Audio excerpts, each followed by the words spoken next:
have what you've all been waiting for. Leslie Healy, you want to come forward, please? Besides doing this, Leslie's in real estate, and she's an authority on the Beatles. Not the bugs. Thank you, Fred. Timekeeper, raise your hand. Okay, thank you. Okay, the 11th Congressional District is composed of a lot of real estate here. Andrews, Brown, Callahan, Koch, Coleman, Comanche, Concho, Dawson, Eastland, Ector, Glasscock, Hood, Irian, Kimball, Llano, Margin, Mason, McCulloch, Menard, Midland Mills, Mitchell, Palo Pinto, Runnels, San Saba, Sterling, and Tom Green counties, and also parts of Eric and Stevens counties. That's a lot of traveling these folks have to do. We're going to introduce these candidates in alphabetical order. Each candidate will talk for 4 minutes, and there'll be questions and answers after if time permits. Okay? And I'm going to do the introduction. So, Brandon, I know you're back there if you want to start to come forward. Brandon Batch is our first candidate. He grew up in Midland, was a running back for the Midland High School football team, later graduating from Texas Tech. Upon graduating, Batch went to Washington, D.C. and served in the office of Texas Republican Congressman Michael McCall, then chairman of the House Homeland Security Committee. Following his departure from Washington, Batch joined his brother in Texas to start a now successful family-run business. Help me welcome Brandon Batch.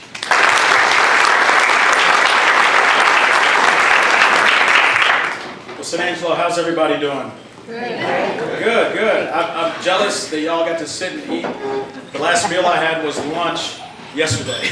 So it's been an exciting campaign so far, and it's a pleasure to be here with you. As was already mentioned, my name is Brandon Batch. I was born in Odessa, raised in Midland, and many of you probably know at this point a little bit about my upbringing. If not, I would just encourage you to visit my website, and we have a very short 3.5 minute long video on there that I would encourage you to watch. It's funny that she mentioned the football. When I first announced that I was running in this race, the Midland Reporter Telegram read, "Former Midland High football star runs for Congress." And I thought to myself, well, dang, that sure doesn't tell people a lot about me, other than I used to play football. But what's interesting is how much that was really a very, very much important part of my life. Because it was a coach that I had, a running back coach named Rodney Sims, that really helped instill within me a work ethic that has guided me my entire life and will continue to guide me. As was already mentioned, I did graduate from Texas Tech, where I first discovered my passion for public service. And it was actually my good friend Ben Williams, who was also my campaign manager, that really started getting me interested in public service. And so I applied for a congressional internship program through the university, and I got in. And so 2 weeks after I graduated from Texas Tech, I loaded up my car with everything that I owned, and had about $500 in my pocket, and drove to Washington, D.C. And I got about 14 hours in, and I was wondering, why am I still not out of the state of Texas? It was very much the longest part of that trip, but I drove nonstop.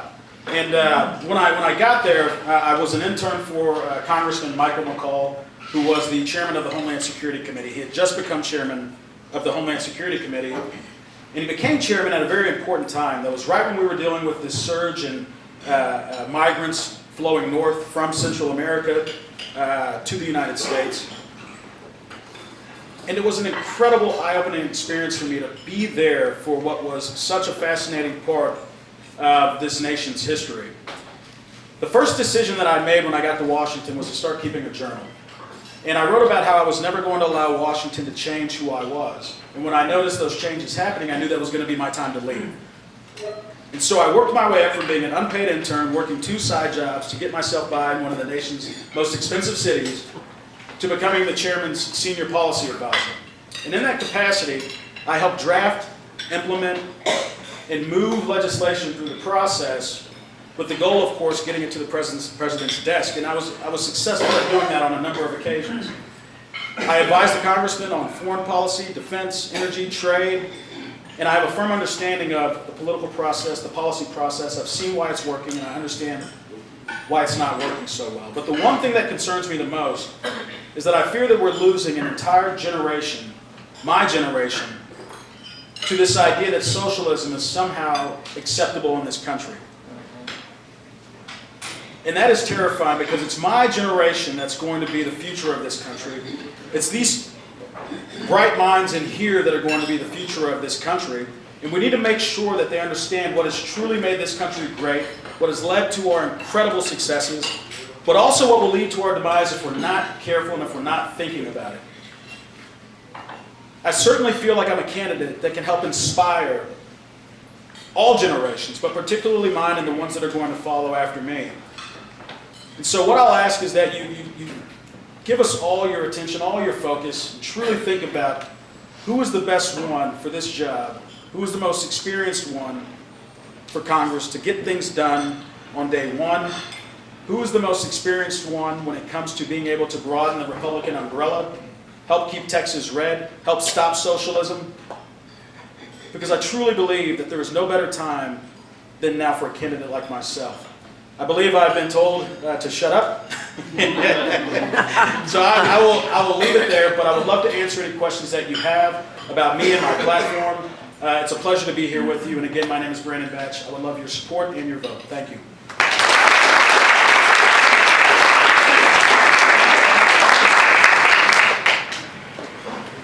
Next, we're going to hear from Jamie Berryhill. So if you want to make your way up here. Growing up in Odessa, Jamie also played football, ran track for Permian Panthers before earning a business degree from the University of Texas at Austin. He then began his career as a business owner, real estate developer, and crisis business consultant, specializing in negotiation and reconciliations. In the early 80s oil bust, Jamie took the lead in a major economic diversion effort called the Midland Odessa Health and Retirement Endeavor, which resulted in several $100 million of investment in retirement community developments and annual revenue. Berryhill is a longtime Permian Basin businessman, developer, and founder of Mission Messiah Women and Children's Programs. Help me welcome Jamie Berryhill.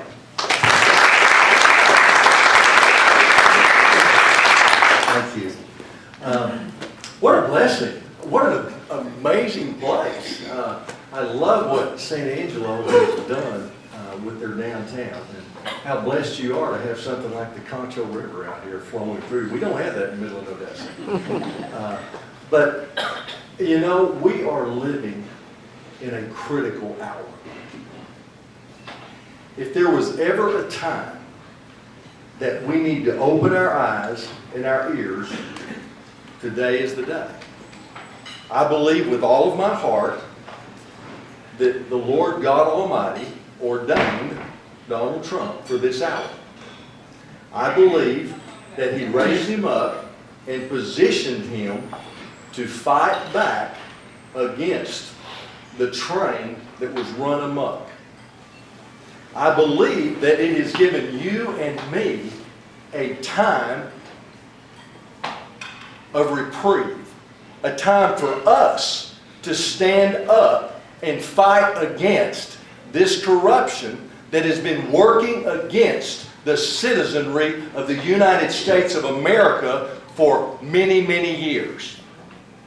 An undercurrent, an undermining of our Judeo-Christian principles and heritage, an establishment, a socialist, globalist agenda to basically relegate us to the level of the other nations of this world, when we were to be a light on a hill, a nation that was founded upon the biblical principles laid down for mankind. And you say, but there is separation of church and state. Well, you know, the founding fathers, of which 17 were ministers, in the Declaration alone acknowledged Almighty God 4 different ways, as though they did not want us to fail to recognize the presence of our Maker. They recognized Him first as the God of natural laws. And you see, you can see how far out of reality we are today because we have a Supreme Court making decisions for us that are outside of the realm of natural laws. They then recognized him as the giver of our rights. That's where our rights come from. They then acknowledged him in that declaration as the great judge of the world. And lastly, but certainly not least, the providence of the world. The providence that would determine where we would rest by the choices we make. We are not making good choices today. Do you remember, how many of you have seen The Wizard of Oz? We've all watched The Wizard of Oz, maybe many times, maybe annually. It was a tradition. But do you remember when Toto ran over the curtain? I mean, you've got Scarecrow, you've got everyone standing there and they're in awe at this manifestation on the wall. Frightened, fearful. Toto runs over to the side and pulls the curtain back. And what should be there but a little impish man driving the big screen? Well, you see, we have let that little guy drive the big screen too long because we, as the citizens of the United States of America, were given the freedoms, things that a nation had never seen before and may never see again. There are only two nations that have been in covenant with God. The first covenant was God to Israel. The second covenant was America to God. But we, precious ones, must understand again what covenant means. We need to pull the curtains back and see what's driving the program. I ask for your vote. For 37 years, I've been a freedom fighter. I've been working to set companies free from massive amounts of debt, to setting individuals the last 23 years free from drugs and alcohol. In all fairness, we need to stop now in 5 minutes. We have to balance it. Thank you. Thank you. Next we have Casey Gray, if you'd like to make your way here, sir.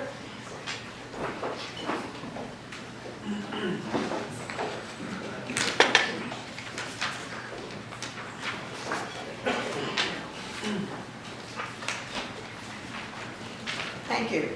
Casey was born in Odessa, Texas, raised on a cattle ranch in Bangs. He joined the military at age 17 and he retired from the military. Served in the Naval Special Warfare, Army Special Ops, CIA, and the State Department.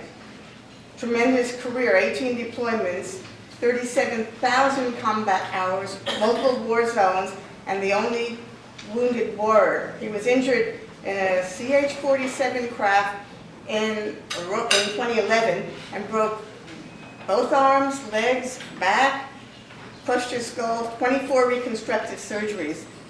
We're glad you're still here. There's a lot more on his bio, but I'm going to let him talk to you. Please help me welcome Casey Gray.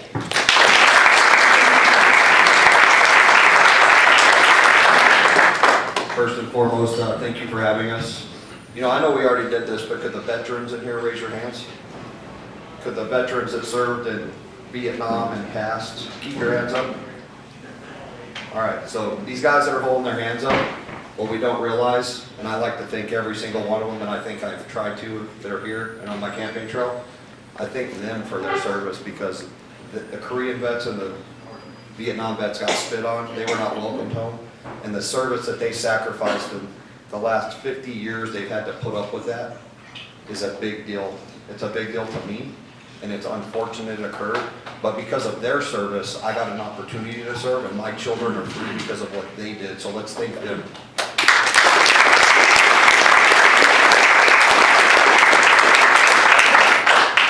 So we've gone over the careers here and things that have happened, and we hear guys saying, I'm the most qualified, I've done this, I've done that.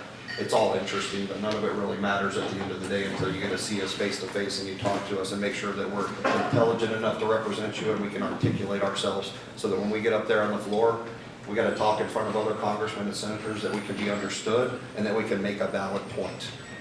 You know, every single one of us will have a bias, and I can tell you right now, I served in multiple war zones. I was a diplomat in Israel. I lived there for over a year and a half working. I worked behind the walls in Israel. I walked from Jericho to Jerusalem to the Wadi Kelt. I had to do so with a firearm because it's not so safe these days, but you know, I've done that. I've been to Bethlehem. I've seen the Church of the Holy Sepulchre. I've been to the Dome of the Rock. I speak fluent Arabic.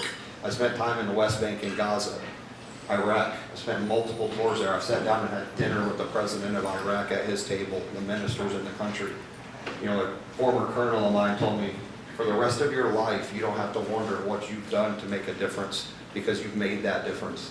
You've reached the peak of what differences you could make, and regardless of how other people feel about it, we did it for this country, we did it for freedom, and we did it to free the oppressed around the world, and that's a big deal to me.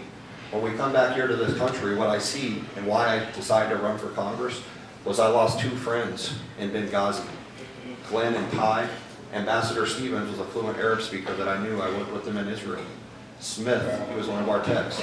Those guys were abandoned by our government because Hillary Clinton at the State Department sold Stinger missiles to Islamic groups, and she was not authorized to do so. One of those Stinger missiles shot down a helicopter in Afghanistan that killed a whole platoon of Navy SEALs.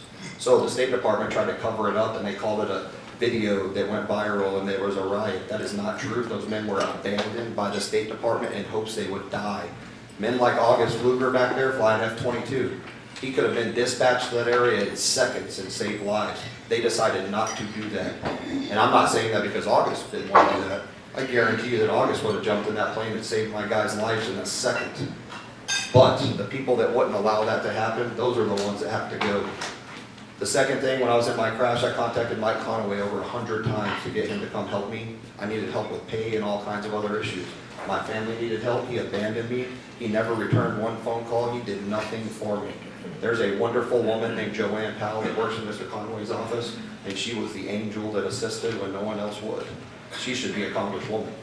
But we're to this point now. I got 20 seconds left. The final straw for me was Cofer Black, James Comey, the director of the National Intelligence. These guys tried to throw a coup on a sitting president. They tried to overthrow Trump before he was a president, while he was a president. That's unacceptable, and not one of us should stand for that, and these people should be held responsible.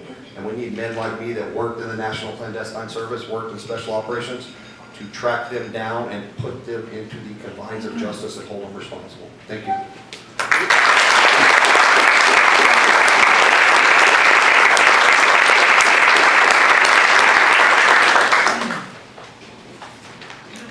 Next, we're going to have J. Ross Lacy. If you'd like to make your way here, sir. J. Ross Lacy was born in Texas. He earned a bachelor's degree in finance from the University of Texas in the Permian Basin. Lacy's career experience includes working as a corporate executive and a business owner. He says that his background in business and service on the Midland City Council makes him the right person to represent the district in Congress. Lacy currently serves as a councilman for District 4 in Midland, and he's held this position since 2014. Help me welcome J. Ross Lacy.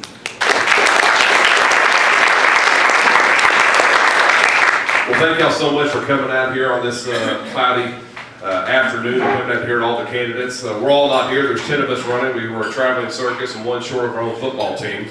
But as you can see, you've got a lot of good people running. The correction, I am off the city council. I got off last year. I'm just currently just a former councilman and an individual running for Congress. And when Congressman Conaway made the decision to retire, I'd actually signed up to run for re-election for my former council seat. And then I got a lot of phone calls. Individuals really want me to look into it. And so I got on my knees and started praying and asking God if this was the direction I needed to go to serve Him.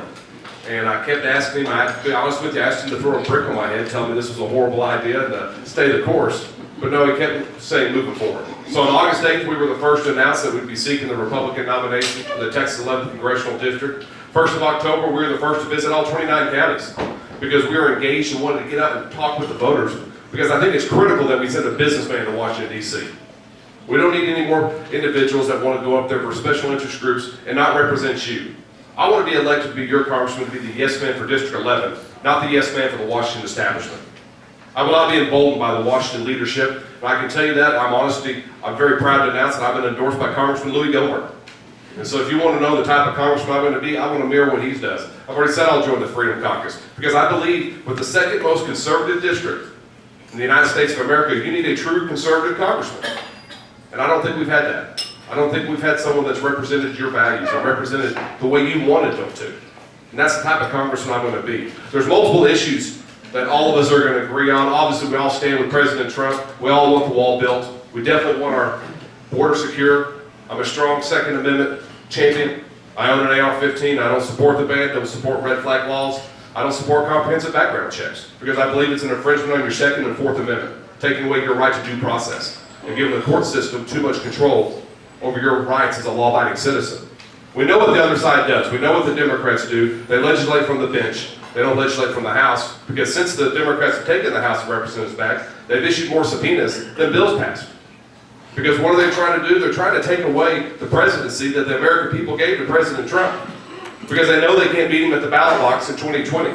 We are going to take the House back in 2020. We're going to take that, we're going to win the White House again, and we're going to have 4 more years that can be a defining moment for this country. Look at the judicial appointments that President Trump has made currently right now to the federal bench. Look at the Supreme Court. We are now conservative leading 5-4. And with 4 more years of President Trump, Ginsburg will possibly not outlive him anymore. And then we can swing it to 6-3. That's a huge opportunity that can change the direction for generations to come and continue to keep fighting and protecting our conservative rights, because they're under attack. There is a faction in this country that wants to push us towards socialism. And freedom and liberties are worth fighting for, and that's why I jumped into this race. I want to be your conservative fighter. I want to be your yes man for what District 11 wants. And keep that in mind. There are wolves in sheep clothing running in this race. And I ask that each and every one of you do your homework and see who you are actually supporting. I have proudly voted in every election since November of 2000. Not everybody in this race can say that. So make sure you understand who you're voting for and who you're supporting and what they believe in. I've been a Republican my entire life. I've been a precinct chair, been an election judge, been the caucus chair. If you've been down to the state convention, I've been your caucus chair, and unlike Iowa, we counted the votes that day. But that's the type of individual I am, because I believe in engaging. I want to be part of the solution, not the problem. I embrace excuses. I embrace solutions, not excuses. That didn't sound right. I do not embrace excuses. But I want to be your congressman, because I believe that we need someone that can do it. My time is up. I'm not going to go over it like Brother Berryhill. So thank y'all so much. God bless.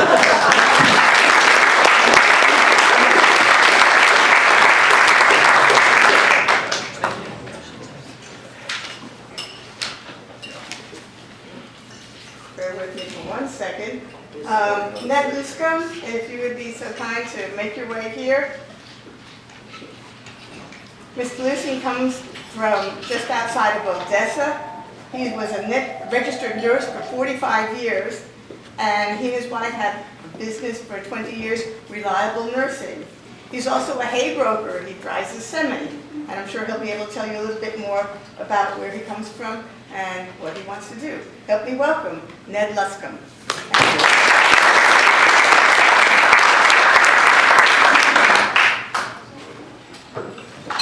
Yes, my name is Ned Luscombe, and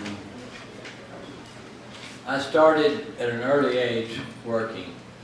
In northeastern Kansas, I started swinging a 8-pound sledgehammer, because if you don't split wood, you don't have heat in the wintertime. At age 12, my dad was unable to continue construction due to arthritis. We went through some tough times. A year before, we had veterans and Social Security benefits. We had garden, we had chickens, and I fished. I thought I was having fun, but actually I was a major contributor to the meat, to the household. This trigger caused me to work 60 hours a week my senior year of high school. It caused me to work 80 hours that next summer, and I put myself through the University of Texas at Austin as a registered nurse, Bachelor of Science in Nursing. sorry about that for folks who root for A&M or Tech. Anyway, yes, we have owned a business for 20 years, and if you've owned a business, you know there's good times and bad times. We've suffered through the bad times as well as the good. When I knock on your door, and I have knocked on thousands of doors, I tell you that the reason that I'm running for this position is that we need to save what's left of our republic. There is an attack on free speech, on due process, the Second Amendment, religious liberties, and there are folks in this country that want a wide open border. As a registered nurse, I'm the only one in the field that understands the medical industrial complex.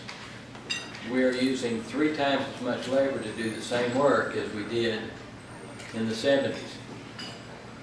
And prices for health care are out of sight. We lost the House of Representatives due to Republicans doing nothing about health care. Some of the things we could do is we need to create competition for the insurance companies. Across state lines, there are associations that reduce, like Medishare, that reduce the cost of health care down to 40% of what it does otherwise.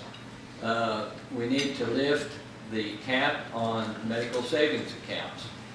And one of the things that I will do is I will make sure that I will never vote for a bill that allows for abortion, allows funding for Planned Parenthood, and but as far as the other issues, border control, I'm all in.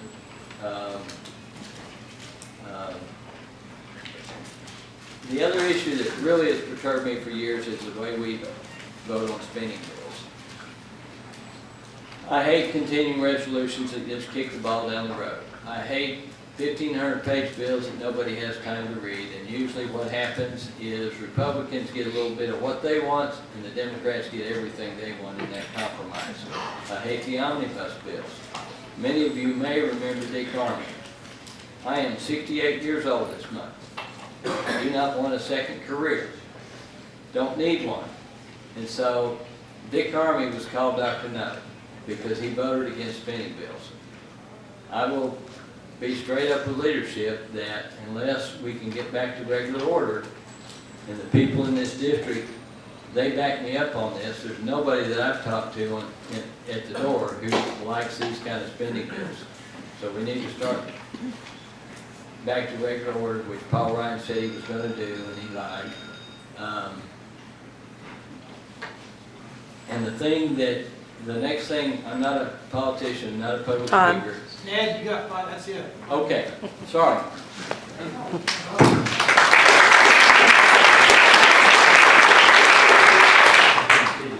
Next we have August Pfluger. Come on up, sir. Lieutenant Colonel August Pfluger has dedicated his life to defending the United States from those who would do us harm. From his days as an elite F-22 Raptor fighter pilot, flying combat missions against ISIS, to his service on the National Security Council as an advisor to President Donald Trump. Upon graduating with honors from the U.S. Air Force Academy, Pfluger went on to serve his country in uniform for 2 decades, commanding hundreds of combat airmen, serving in the Pentagon and NATO command. He says his experience in the U.S. Air Force and on the National Security Council gives him the edge in foreign policy experience, among other candidates. Help me welcome August Pfluger.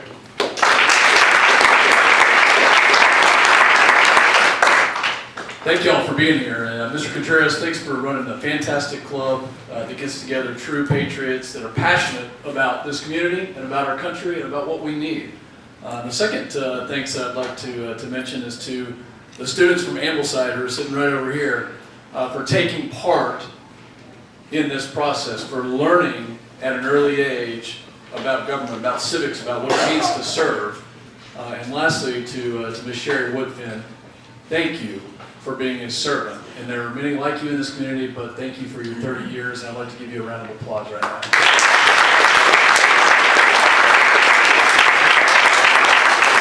My name is August Pfluger, and it's people like Sherry that motivated me right here in San Angelo, where I grew up, to serve.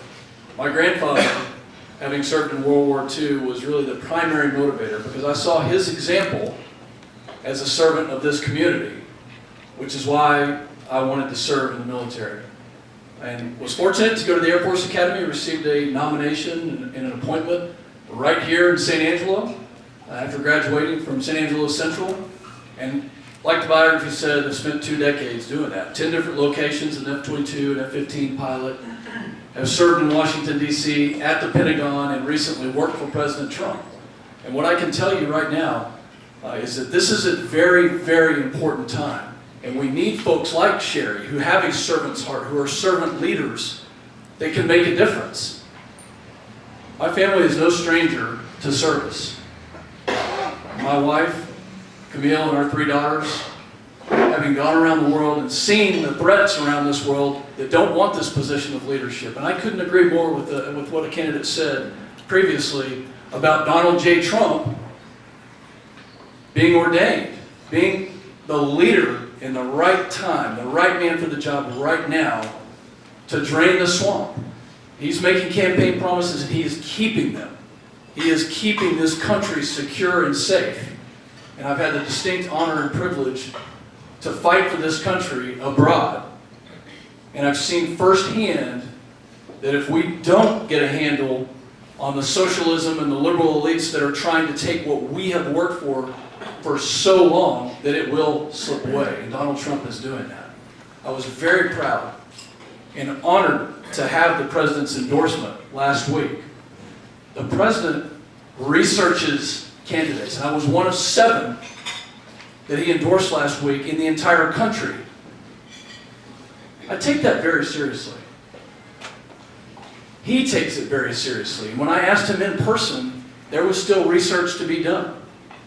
But he knows that I'm going to go be a fighter just like I've done my entire career, to fight against the socialism, to make sure that we stand up for life. I am very proud that the president, the first sitting president to have attended the March for Life to protect the life of the unborn.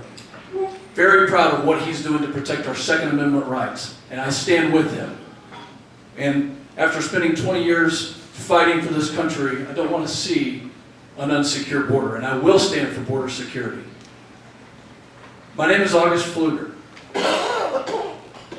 I'm proud to have served in the military and would be honored to serve this community in all the 29 counties, because the lessons that we learn from folks like Sherry and others in this room who have dedicated their life to serving is what we need in Washington, D.C. Somebody who is strong that can go fight for what we need. Thank you very much for being here today. I appreciate the time to come talk to you. Today is the 2nd day of early voting, so if you haven't voted, and I know a lot of you in this room have, right around the corner at the Judge Ed B. Keyes building, you can go early vote. Thank you very much. My name is August Pfluger. I appreciate your vote.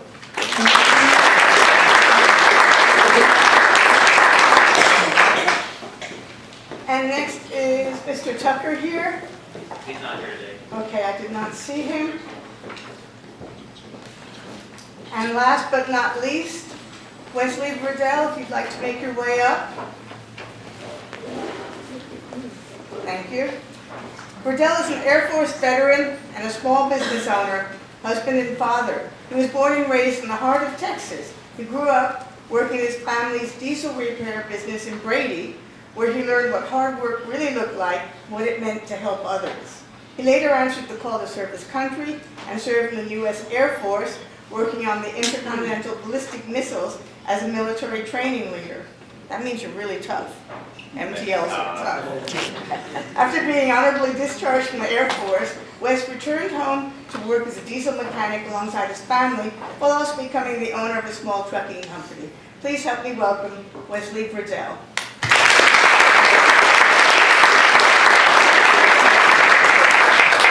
Hey, thank you. So I got to apologize, I'm really tired right now.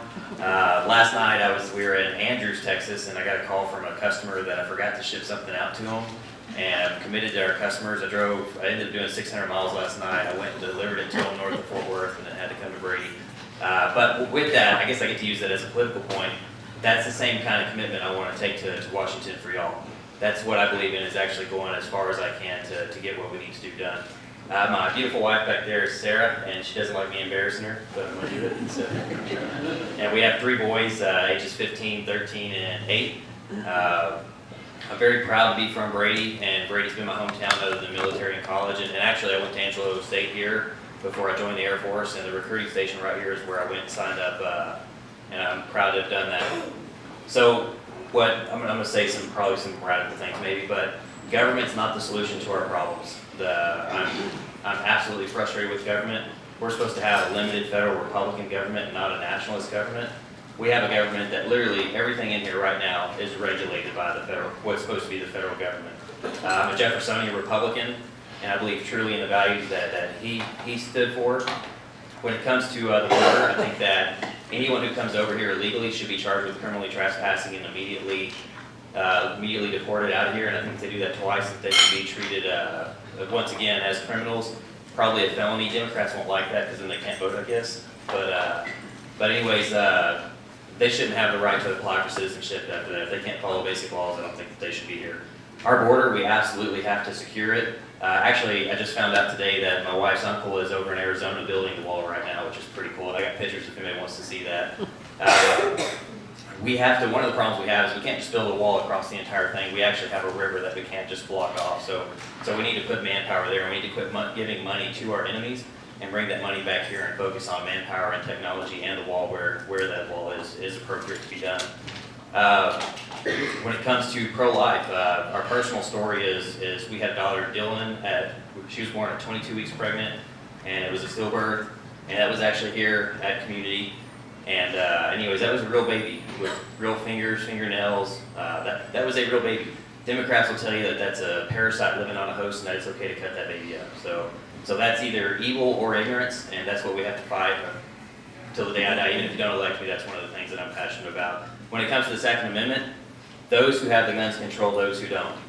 Which group do you want to be in? It's that simple. We should not give the government any right to have any control over what we're allowed to have on that. And then when we get to the Unaffordable Care Act, I actually had my health and life license at that time whenever Obamacare passed. That was one of the worst things that they could have done. We already had a problem with the federal government meddling in our medical industry, and they thought that the solution was more government, which actually just multiplied the problem. Can y'all name anything that the government has done well? Any hands?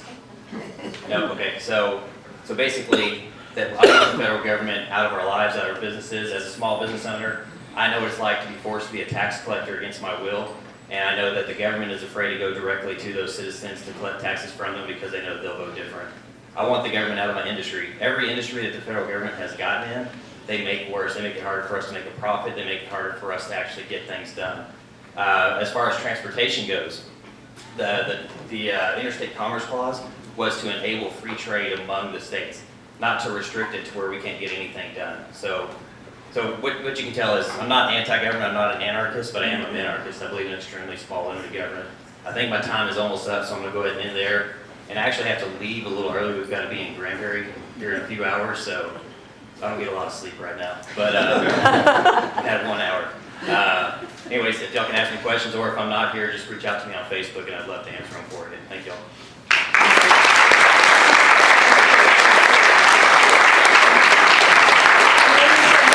Questions, but we've passed the 1 o'clock hour, so I think if we're going to do questions, it's going to be one-on-one afterwards, and I'll pass this back to Fred.